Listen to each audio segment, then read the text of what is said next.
MusicFest friends and followers. My name is Siân Dicker, I'm a soprano, and today I'm going to be giving you my top 10 tips and tricks for vocal performance etiquette.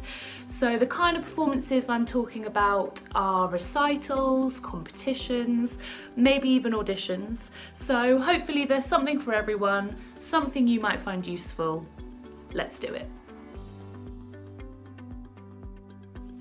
So, tip number 1 is a super important one, and it's actually to do with your preparation, so before any of the performance stuff actually comes into play.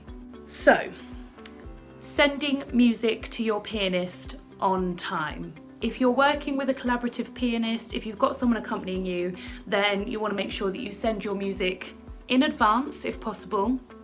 You want to give it to them in a really clear, organised fashion. So we're talking either sellotape together or maybe it's in a folder, although not in the folders with the shiny pockets because those are no good. But just so long as it's in the right order, it's really clear and easy for the pianist to understand where they are, what's going on, and also make sure it's not all covered in your scribbles.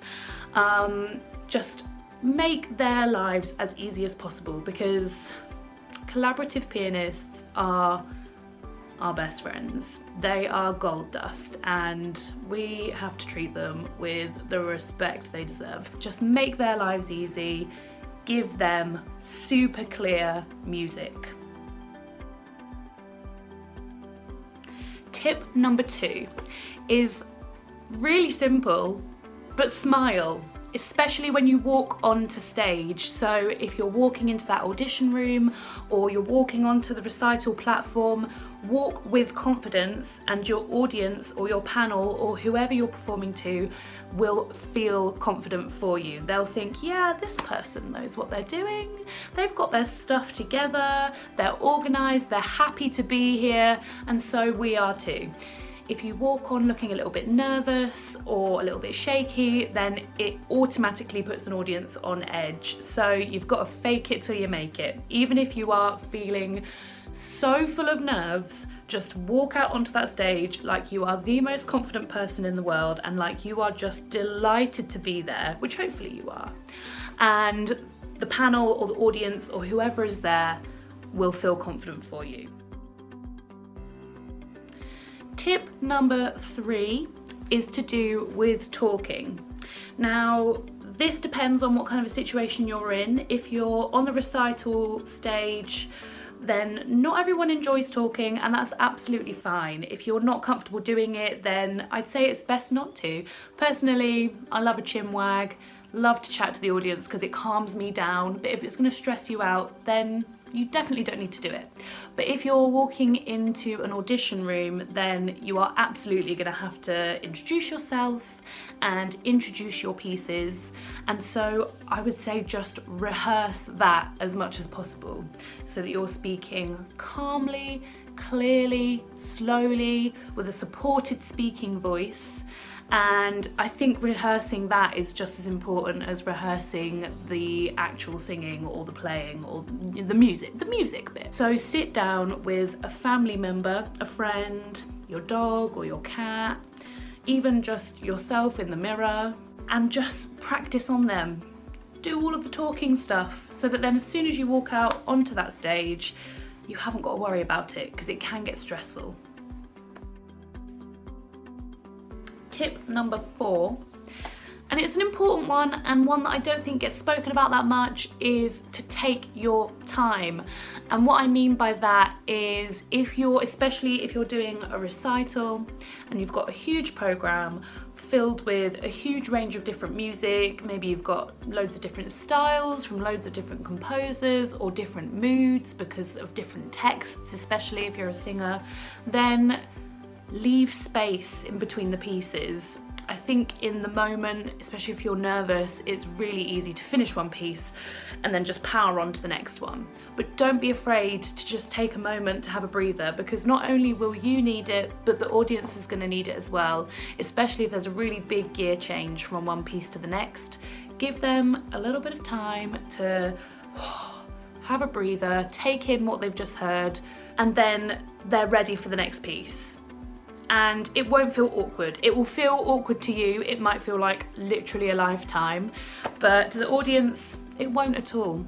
And especially if you have a pianist there with you, just turn to them, smile at them, have a little moment together, you know, connect a minute and just be like, yeah, we're doing okay, we've got this, great. And then when you're ready, move on to the next piece. Tip number 5 is similar to tip number 4. Tip number 4 was take your time. Tip number 5 is take up space. And I don't mean wander around the entire stage whilst you're performing, although if that's appropriate to the piece, knock yourself out, do what works for you. But I just mean, don't be afraid to feel like you are really firmly grounded and connect with every single person who's in the audience. If you've got people all the way over to the far right, make eye contact with them.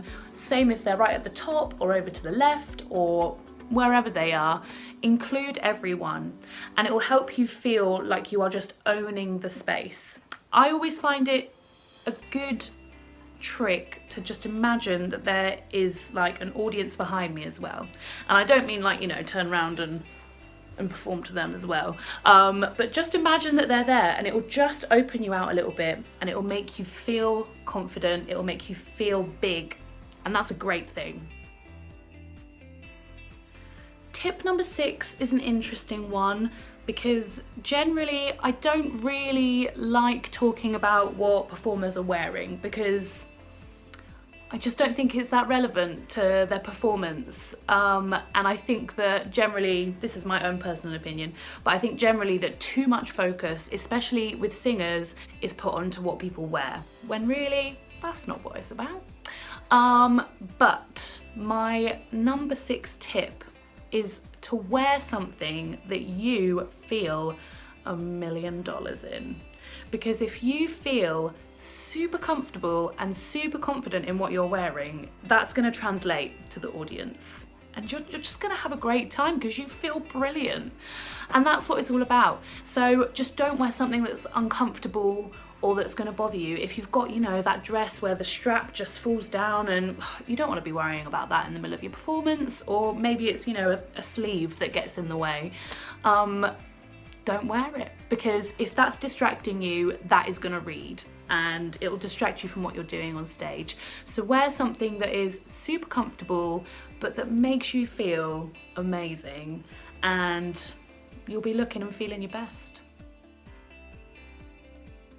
Similar to tip number 6, number 7 is also about what we wear, but I think on a practical level it's important. So I'm going to talk about shoes. Now, especially if you are a lover of heels, just be wary of the shoes that you're choosing to wear.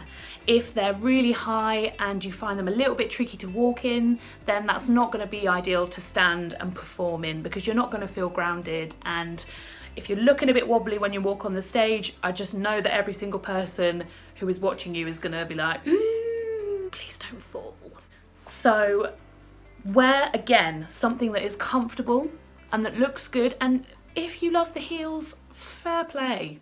If you're comfortable in them and if you can walk in them and if they look absolutely outstanding with those trousers or, you know, whatever you're wearing, then great. But my piece of advice would be to practice in those shoes. Take them to rehearsal and do a run of your performance in the shoes so that you know that you can do it and that you are comfortable in them and you're good to go. Okay. Tip number 8 is supremely important, and hopefully it goes without saying, but just going to reiterate it here because, hey, that's what this is for. So always, and I mean always, thank your pianist. If you are being accompanied by a collaborative pianist, again, whether that is in a recital or in an audition, wherever you are, thank them. Now, that could be in the form of a gesture. If you're doing a recital and you come to the end of your program, before you bow, everyone started clapping and just gesture over to your pianist so that then they can stand up and then you can bow together, because this is a team effort. They have done 50%. In most singers' cases, more than 50%. They've done half of the work, if not more, and they deserve all of the credit. So make sure you gesture to them, you can bow together, because this has been a team effort. And if you're not in a recital situation, if you're in an audition scenario, then obviously a gesture might not be appropriate, but absolutely turn to your pianist and say, thank you so much, because gosh, in those situations, most of the time they've picked up the music on the day and they've usually smashed it out of the park and done an incredible job. And pianists are gods. You need to make them your best friend, because where would we be without them? Yeah, exactly. Tip number 9. So tip number 8, you've thanked your pianist, excellent. Now it comes to the bow, and tip number 9 is to thank your audience. So for me, I feel like a bow is your moment to thank the audience for coming to watch you, because just as we would be nowhere without a collaborative pianist or any other musician that is there on the stage with us, we would be even more nowhere. Is that a sentence? We would be nowhere without an audience. They are what we do our job for. So use your bow as an opportunity not to just take all the glory and, you know, to think, oh gosh, like I'm amazing. You are amazing. But more than that, use it as an opportunity to thank your audience for being there, because they are what it's all about. And finally, tip number 10. This I think is the trickiest one, and it's absolutely something that I'm still working on myself. And that is to be kind to yourself after a performance. So this is difficult when you've done an audition or you've done a performance and you come off stage or out of the audition room or wherever you are, and you think to yourself, oh, that didn't go quite as well as I hoped it would. It's really hard not to kind of just go inward and focus entirely on everything that went just like a little bit wrong. But you have to get to a point where you can just let that go.